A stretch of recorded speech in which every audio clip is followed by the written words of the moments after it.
இந்த எப்பவும் இந்த வீடியோ தொடங்குவோம். வக்ரதுண்ட மகாகாய சூரிய கோடி சமப்பிரபக அவிக்னம் குருமே தேவ சர்வ காரியேஷு சர்வதா. தென்னாட்டுடைய சிவனே போற்றி, என் நாட்டவர்க்கும் இறைவா போற்றி. அன்பர்களே நண்பர்களே, மற்றொரு புதிய காணொலியில் உங்கள் அத்துணை பேரையும் சந்திப்பதில் மிக்க மகிழ்ச்சி கொள்கிறேன். இன்றைக்கி நம்ம பார்க்க போகிறது குரு பயிற்சி பலன்கள் 2024 வரிசையில் மீன ராசி. காலபுருஷனுடைய கடைசி வீடு என்று சொல்லக்கூடிய மீனராசி. இங்கே குரு பகவான் ஆட்சி பெற்று, சுக்கிர பகவான் உச்சம் பெற்று, புதன் பகவான் நீச்சம் பெறுவார். இந்த மீனராசி நேயர்களுக்கு 7.5 சனி ஆரம்பித்து ஒரு 2 மாதம் ஆகுது. இப்போவே அவங்களுக்கு இந்த சூடு, அதாவது நம்ம சென்னையில் இருக்கிற சூடை சொல்லலை, வாழ்க்கையில் நடக்கக்கூடிய சம்பவங்கள், அதோடைய தாக்கம் அது அதிகமாக இப்போவே ஆரம்பிச்சிருக்கும். இருந்தாலும் கூட இப்போ வரக்கூடிய இவங்களுடைய ராசிநாதன் மேஷராசியிலிருந்து ரிஷபராசிக்கு இந்த ஆண்டு ஏப்ரல் 30ஆம் தேதி பெயரவிருக்கிறார். அப்படி பெயரவிருக்கின்ற குரு பகவான் என்னென்ன பலன்களை இந்த மீனராசி அன்பர்கள் தன்னுடைய சொந்த ராசிக்கு கொண்டு வரப்போகிறார் என்பதை பற்றி பார்ப்போம். இதில் முக்கியமாக நம்ம எடுத்துக்கொள்ள வேண்டியது நிரந்தர கிரகங்கள் என்று சொல்லக்கூடிய 4 கிரகங்கள். ஒரு ஆண்டுக்கு மேலே பயிற்சி ஆகக்கூடிய குரு பகவான், ராகு கேது 1.5 ஆண்டுகளுக்கு ஒரு தடவை பயிற்சி ஆகக்கூடியது 2, சனி பகவான் 2.5 ஆண்டுகளுக்கு ஒரு தடவை ஒரு ராசியிலிருந்து மற்றொரு ராசிக்கு பெயருவார். இந்த 3-4 கிரகங்களை மட்டும் எடுத்துக்கொண்டாலே அதிகமான பலன்களை நாம் பெற முடியும். இப்போ மீன ராசி காலபுருஷனுடைய 12ஆம் வீடு, இது எல்லாருக்குமே தெரியும். இப்போ தற்சமயம் மீனராசிக்கு 12ஆம் வீட்டில் சனியும், உங்கள் ராசியிலேயே ராகுவும், உங்கள் 2ஆம் வீடு என்று சொல்லக்கூடிய மேஷத்தில் உங்கள் ராசிநாதனான குரு பகவானும், உங்களுக்கு 7ஆம் இடத்தில் கேதுவும் தற்சமயம் இருக்கிறார்கள். இப்போ குரு பகவான் உங்களோட 2ஆம் இடத்திலிருந்து 3ஆம் இடத்திற்கு பெயரப்போகிறார். இப்போ நீங்கள் நல்லா கூர்ந்து கவனிக்கணும். தனகாரகனான குரு பகவான் உங்கள் ராசிநாதனாக இருந்து, தனகாரகன்னா என்ன அர்த்தம் அப்படின்னா பணத்தை சேர்த்து வைக்கிற அருளை கொடுக்கக்கூடிய பகவான் அர்த்தம். ஒருத்தர் 50 லட்ச ரூபா சம்பாதிச்சு மாத கடைசியில் 50 ரூபாய்க்கு லாட்டரி அடிப்பார், அதுக்கு பேர் தனஸ்தானம் அவுட்டுன்னு அர்த்தம். அதே சமயத்தில் ஒருத்தர் 5000 ரூபா சம்பாதிச்சு அக்கௌண்ட்டில் 25,000 ரூபாய் சேர்த்து வச்சுருப்பார், இது தனஸ்தானம் வலுவாக இருக்குன்னு அர்த்தம். நிறைய பணம் வரணும் அப்படின்னா அதுக்கு லாபஸ்தானத்தை பார்க்கணும், 11th பிளேஸ். இந்த லாபஸ்தானம் வலுவாக இருந்ததுன்னு சொன்னால் ஒருத்தருக்கு அதிகப்படியான வருமானங்கள் வரும். அதனால் ஃபார் எக்ஸாம்பிளுக்கு சொல்லணுன்னா, சில பேர் நிறைய சம்பாதிச்சும் பணம் சேர்க்க முடியாது. சில பேர் ஒரு பணமும் சம்பாதிக்க மாட்டாங்க, பூர்வீக சொத்து இருக்கும், அதை வாங்கி வாடகையை வாங்கிட்டே வச்சு திங்கிற ஆள், தனஸ்தானம் சூப்பராக இருக்குன்னு அர்த்தம் அவங்களுக்கு. இப்போ இந்த மாதிரி இருக்குது. இப்போ தனஸ்தானாதிபதி என்று சொல்லக்கூடிய குரு பகவான் 2ஆம் இடத்திலிருந்து, தனஸ்தானத்திலிருந்து தனகாரகன் பெயர்ந்து 3ஆம் இடம் என்று சொல்லக்கூடிய உபஜயஸ்தானத்திற்கு பெயரவிருக்கிறார். உபஜயஸ்தானம் 3ஆம் இடம், 3rd பிளேஸ் அப்படின்னா என்ன அர்த்தம்னா முயற்சிகள், நண்பர்கள், சகோதர சகோதரிகள், கல்வி, இது எல்லாமே குறிக்கிற இடம். குரு பகவான் கல்வி காரகனும் கூட. அப்படிப்பட்ட கல்வி காரகன் கல்வி ஸ்தானத்தில் உட்காரும் போது, மீனராசி உங்கள் ராசிநாதன் 3ஆம் இடத்திற்கு வரும்போது நீங்கள் எடுக்கின்ற அத்துணை முயற்சிகளிலும் வெற்றி கிட்டும். அந்த வெற்றியை எப்படி கிடைக்கும் சொன்னால், உங்கள் ராசிநாதனே நீங்கள் முயற்சி எடுக்கக்கூடிய இடத்துல உட்கார்ந்துருக்கார். 1, குரு பகவான் இயற்கையில் ஒரு முழு சுபர். 2, 3வது பாயிண்ட் என்னன்னு சொன்னால், கல்வி படித்து கொண்டிருக்கக்கூடிய மீனராசி மாணவ மாணவியர்களுக்கு இது ஒரு பொற்கால ஆண்டு. எப்படின்னு கேட்டிங்கன்னா, நினைச்ச கோர்ஸு, நினைச்ச காலேஜில் அட்மிஷன் கிடைக்கக்கூடிய யோகங்களை குரு பகவான் ஏற்படுத்தி கொடுக்கிறார். அது மட்டும் இல்லை, நண்பர்கள், மீனராசியை பொறுத்த வரைக்கும் எப்பவுமே நண்பர்கள்னால பெரிய அளவுக்கு ஆதாயம் இருக்க முடியாது. ஆனால் இதுக்கு விதிவிலக்குகள் உண்டு. விதிவிலக்குகள் விதியாகாது. இந்த தடவை மீனராசி நண்பர்களுக்கு நண்பர்களினால் மிகப்பெரிய அளவில் அனுகூலம் நடக்கும். ஃபார் எக்ஸாம்பிளுக்கு, இது நாள் வரைக்கும் ஏன்னு கேட்க நாதியே இல்லாத ஒருத்தர் கூட நண்பர் காப்பாற்றி, இல்லை அவருக்கு ஒரு வேலை வாங்கி தர்றது, ஒரு நல்ல பொண்ணை கல்யாணம் பண்ணி வைக்கிறது, ஒரு நல்ல ஃப்ரெண்ட்ஷிப்பில் ஒரு உயிரை காப்பாற்றுறது, இல்லை கடனை அடைக்கிறது, ஏதாவது ஒரு ஹெல்ப்பை நண்பர்கள் செய்வார்.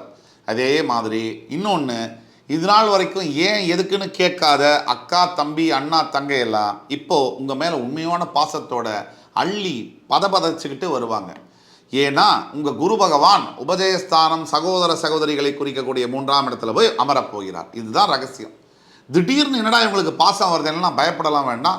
இப்போதைக்கு டெம்பரரியாக அந்த பாசம் உண்மையாக தான் இருக்கும். 1 வருஷத்துக்கு கேரண்டீடான பாசம். அடுத்தபடியாக இந்த வந்த குரு பகவான் 2ஆம் இடத்திலிருந்து 3ஆம் இடத்திற்கு வந்த குரு பகவான் 5ஆம் பார்வையாக உங்களுடைய களத்திரஸ்தானம் என்று சொல்லக்கூடிய ராசிக்கு 7ஆம் இடத்தை அவர் 5ஆம் பார்வையாக கேதுவோட கனெக்ட் ஆகிடுவார். அப்படி கனெக்ட் ஆகும்போது மிகப்பெரிய கல்யாண யோகத்தை கொடுப்பார். பல ஆண்டுகளாக திருமணம் நிறைவேறாத, திருமணம் நடத்த முடியாத இருக்கக்கூடிய மீனராசி என்பவர்களுக்கு இப்போ போய் சூஸ் பண்ணுங்க, நல்ல பொண்ணு நல்ல பையன் அப்படி கிடைப்பாங்க. இதுதான் முக்கியம். இது ஒன்று. இதுக்கு அடுத்தபடியாக குரு பகவான் உங்களுடைய 7ஆம் இடத்தை பார்ப்பதனால் நல்ல தொழில், ஃபார் எக்ஸாம்பிள் கல்வித்துறையில் நீங்கள் ஒரு பிஸ்னஸ் ஆரம்பிக்கிற மாதிரியான அமைப்பு, பிரிண்டிங் ஸ்டேஷ்னரி கடைகள் இந்த மாதிரி பிஸ்னஸ் ஆரம்பிக்கிற மாதிரியான அமைப்பு, telecommunication sector, banking and finance sector, இதில் நீங்கள் தொழில் புரிவதற்கான அனைத்து வாய்ப்புகளையும் குரு பகவான் உங்களுக்கு வழங்கியே தீருவார். இது ஒன்று. எல்லாத்துக்கும் மேலே மீனராசி அன்பர்களுக்கு என்ன பிரச்சனை அப்படின்னு நம்ம பார்த்தோம்னு சொன்னால் முக்கியமாக 2-3 பிரச்சனை இருக்குது. தனக்கு ஒரு சின்ன விஷயம் நடந்தால் கூட மீனராசி அன்பர்களால் அதை வாழ்க்கை முழுக்க மறக்க முடியாது. அதாவது அதை நினச்சி மறுபடி 1952 ஆகஸ்ட் 11 நடந்தது இந்த மாதிரி யோசிக்கக்கூடியது தான் மீனராசி அன்பர்களுடைய ஒரு இயல்பு. ரெண்டாவது, ஒரு உறவு யார் மேலே மீனராசி அன்பர்கள் அதிகமாக பாச பந்தம், யார் மேலே அதிகமான அன்பு வைக்கிறீங்களோ அவங்க தான் உங்கள் நெஞ்சில் எட்டி உதைப்பாங்க. இது மீனராசிக்கு கிடைச்ச ஒரு யோகம். இதே மாதிரி மீனராசி அன்பர்களுக்கு இன்னொரு பிரச்சனையும் இருக்குது. 2 வகையான மனது செயல்படும். ஒன்று, அத்தனையும் அனுபவிக்கணும், எல்லாத்துக்கும் ஆசைப்படணுங்கிற ஒரு டிசையர் அன்லிமிட்டடாக இருக்கும். அதே அளவில் இன்னொரு மனசு என்ன சொல்லுன்னு கேட்டிங்கன்னா, எதுவுமே வேணாம், நான் சாமியாராக போகிறேன், எனக்கு ஆன்மீகத்து மேலே இன்ட்ரெஸ்ட்டுன்னு ஒரு பக்கம் அதுவும் துரத்தும். இதுக்கு நடுவில் தான் வாழ்க்கை நடத்தி ஆகணும். இதுதான் மீனராசியுடைய யோகம். இதே மாதிரி உங்களுடைய 2ஆம் இடத்திலிருந்து 3ஆம் இடத்திற்கு வரக்கூடிய குரு பகவான் தன்னுடைய 7ஆம் பார்வையால் உங்களுடைய 9ஆம் வீட்டை பார்க்க போகிறார். அதாவது பாக்யஸ்தானத்தை குரு பகவான் பார்ப்பார். எவ்வளவு பெரிய யோகம்! ராசிநாதன் ராசியுடைய பாக்யஸ்தானத்தை பார்ப்பார். எவ்வளவு பெரிய யோகம்! அப்படின்னா என்னது? கைக்கு எட்டினதெல்லாம் வாய்க்கு எட்டும், கைக்கு எட்டாததெல்லாம் கைக்கு எட்டும் முதல்ல. இதுதான் முக்கியம். அப்போது நீங்கள் இந்த குரு பயிற்சியை வச்சு சில நல்ல விஷயங்களை கண்டிப்பாக பிளான் பண்ணலாம். இதனால் வரைக்கும் உங்களுக்கு மனசில் ரொம்ப பாரம் இருக்கும். மீனராசியை பொறுத்த வரைக்கும் சொல்ல முடியாத ஏக்கங்கள் மனசில் தேங்கி கிடக்கும். அதாவது வெளியிலேயே சொல்லவே முடியாத மனசில் குமுறி அழுது கொண்டிருக்கக்கூடிய லட்ச மீனராசி அன்பர்களை எனக்கு தெரியும். இப்போ மீனராசி அன்பர்களை பொறுத்த வரைக்கும் கடுமையான முயற்சி எடுத்தும் கூட சொற்பமான பலன்களே திருப்பி கிடைக்குது. ரிசல்ட் பார்த்தீங்கன்னா கம்மியாக இருக்குது. வேலை செஞ்சது 100 மணி நேரம், கிடைச்ச சம்பளம் 2 மணி நேரத்துக்குங்கிற மாதிரியான அமைப்பில் மீனராசி அன்பர்கள் இன்றைக்கி போயிட்டுருக்காங்க. இந்த மாதிரியான மீனராசி அன்பர்கள் கொஞ்சம் கூட பயப்பட வேண்டிய அவசியமே இல்லை. இப்போ இந்த குரு பயிற்சி ஏப்ரல் 30 பிறகு தன்னுடைய 9ஆம் பார்வையால் குரு பகவான் உங்களுடைய 11ஆம் வீட்டை பார்ப்பார், லாபஸ்தானத்தை பார்ப்பார். உங்களுடைய 7, 9, 11ஆம் வீடு இன்கம் வர்ற இடத்தையும் பார்க்க போகிறார், மனைவியை குறிக்கக்கூடிய இடத்தையும் பார்க்க போகிறார், பாக்கியங்கள் தரக்கூடிய இடத்தையும் பார்க்க போகிறார். அதாவது பல ஆண்டுகளாக தந்தையை விட்டு பிரிந்திருக்கக்கூடிய மகளாக இருக்கட்டும் மகனாக இருக்கட்டும், இந்த குரு பயிற்சிக்கு பிறகு தந்தையுடன் மறுபடி சேர்வதற்கான யோகங்கள் கட்டாயம் பிறக்கும். அப்பா, இந்த 3 எழுத்திற்கு இருக்கக்கூடிய சக்தியானது உலகத்தில் எதுக்குமே கிடையாது.